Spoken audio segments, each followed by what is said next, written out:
talking about pitching in the room, but as writers, you have to be able to pitch yourself.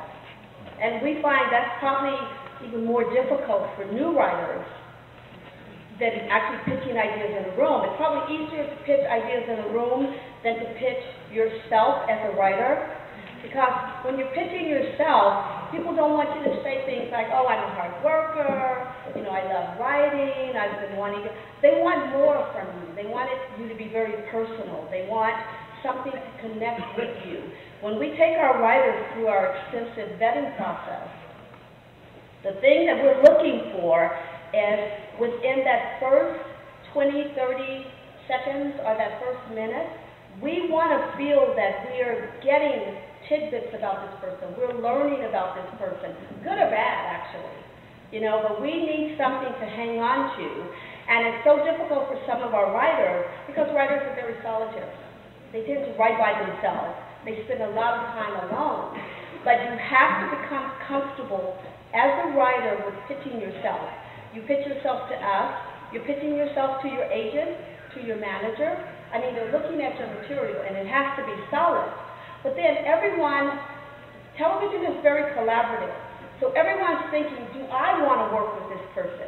Do I want to work in a writer's room with this person for 10, 12 hours a day? So you have to be able to sell yourself very quickly and give those things that make you the most interesting person. Then they'll be willing to spend that time with you. So it's, as you say, creating a log line for yourself. Yes, yeah? Absolutely. Kaita, how does the program help you develop a log line for yourself? The program helped me develop a log line for myself insofar as, I forget who it was who said basically a writer's room is sort of like if you're going on the longest car trip imaginable with somebody, and you're going to be in a confined space with people for basically, you know, depending on how long the season lasts, 3, 4, 5 months. And the most important thing that you can convey is that you are not somebody who is going to, you know, be one of these annoying people. You're not the guy who's going to. No. I mean, please. I mean, when I say that, you know, there's a lot of things that you're not supposed to do in the room. You don't want to be the guy who shoots down everybody else's idea. Yeah. You don't want to be the guy who, you know, if you pitch something and the showrunner for whatever reason decides not to go with your idea, you don't want to be the person who's like, seething in resentment, you know. You don't want to be that guy. And you want to express to people that I think when I spoke with you, when I came in to speak with the fellowship, I mentioned that you always, every showrunner has things that they're really skilled at and things that they maybe need help with. You know, they have certain strengths and certain weaknesses. That's human nature. If you can convey that you are the guy who has the strength that they need, and you can pick up the slack in an area that they're having trouble with, you're the go-to guy for a certain thing, you are going to be able to write your own ticket. Everybody wants somebody who can be a specialist in a certain field. You can really explain to them how you can make a valuable contribution. They're going to want you in their atmosphere. And so, you know, they basically taught me to understand my own strengths and to really express to people, you know, if you're looking for such A, B, C, I'm the go-to guy, and my scripts reflect that, and I can stand on that. Kristine, it's a really matter of trial and error, don't you think, about how to express and articulate your strengths as a writer?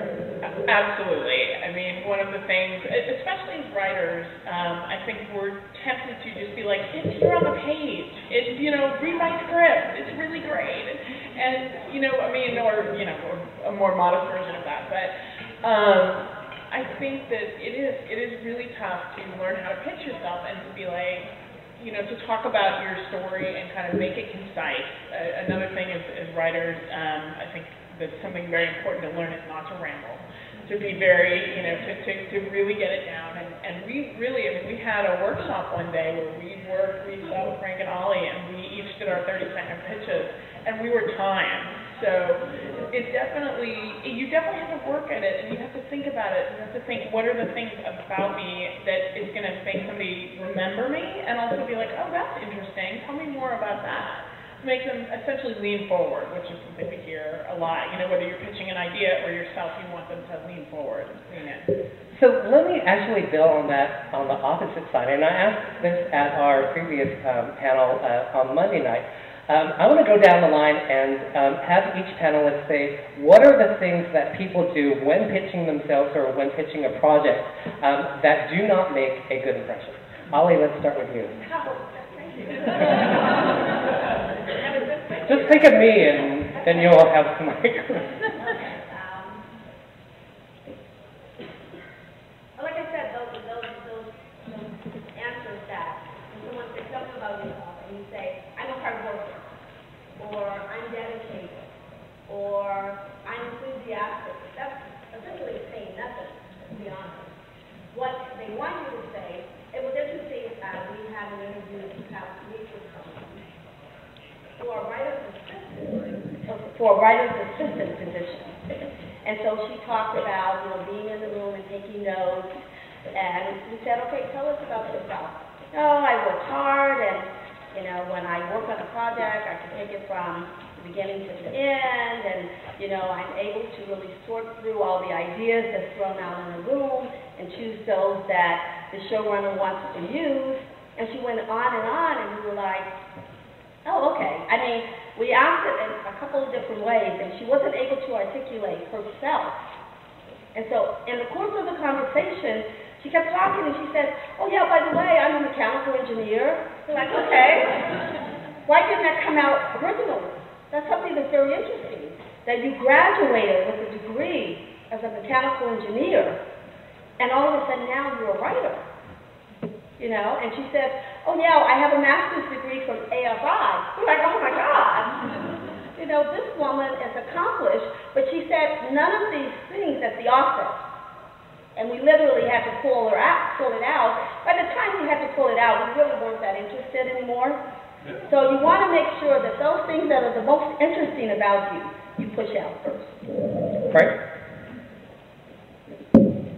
When you're meeting with TV people, be passionate about television. We don't like to hear, I like to explore TV, but I really am a filmmaker, and I want to write motion pictures. We checked out a few seconds ago. So I think the idea is whatever it is that you guys want to do, really exude, showing that passion for what it is that you're interested in is going to help connect with the individual you're pitching to, whether you're pitching an idea for a show, whether you're pitching yourself for a potential job, and whatever it is. And you have to explore those things that interest you. I mean, if you think you want to be a TV writer, talk to TV writers, pursue that. If you want to be a comic book person, if you want to be a feature film person, that's great. Just make sure that when you're talking to the individual on the other side, that your passion is conveyed. It's really something you want to do or what you think you're interested in. I think that's really important, to convey your passion. I would say know your material. Whether you're pitching an idea or pitching yourself, you don't want to come in and stumble a lot or be reading off note cards. If you're coming in with a story idea, know that idea, because the best way to tell it is like you're telling them a story. And if you're reading off note cards, you're going to lose your audience. So that would be my brief. I would say just sort of a really simple piece of advice, and I don't know if anybody else in the panel can speak to this, but I would say something really important you want to do when you're pitching yourself, when you're pitching a story, you want to talk about it, this is kind of roundabout, you want to talk about it in terms of things you like. Don't talk about things that you hate.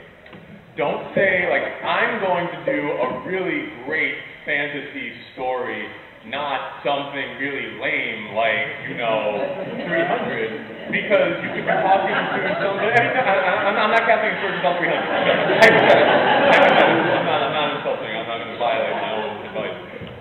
But you could be talking to a person and be like, oh, my cousin wrote that movie. You didn't like it? What didn't you like about it? And, when you talk about, when you take a superior attitude and you sort of become a snob who sort of turns your nose up at things, that's a really great way to indicate to people that maybe you'll be snobbish if they bring you on their project.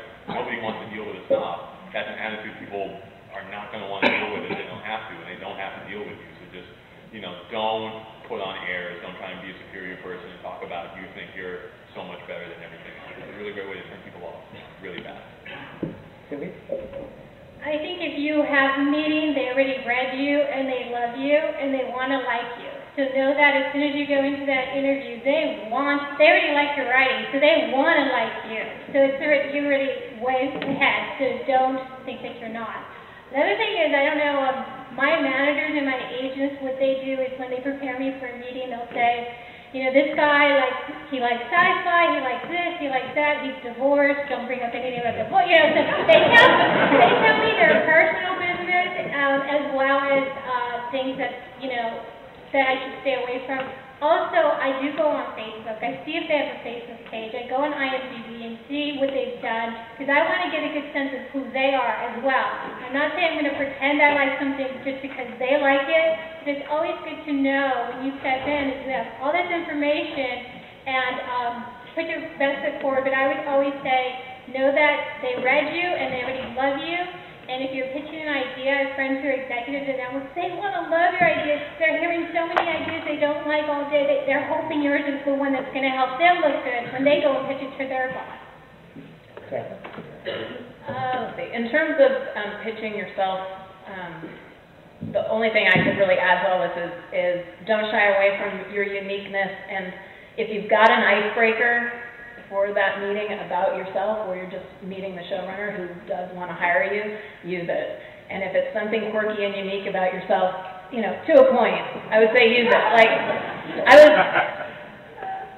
I was Pluto for 2 years at Disneyland. Now, I was also a songwriter in Nashville, and I was in a band that was signed to the label in Canada. Okay, all that's really cool. But once I come out with, like, I was Pluto, and I saw the world through a frickin' map for 2 years, and passed out twice in the middle of the park because I couldn't breathe, that tends to be like, okay, she's not, like, completely, you know, lead singer of a band thinks she can be a writer, you know, which I'm really not. I really am more the Pluto person. So I just give you that example because we all have something like that, and people love to hear those stories and want to know that person. And when you're in your 12th or 14th hour in a writer's room, that's the stuff you're going to be talking about. And a lot of times out of that stuff you're talking about comes the idea you've been looking for.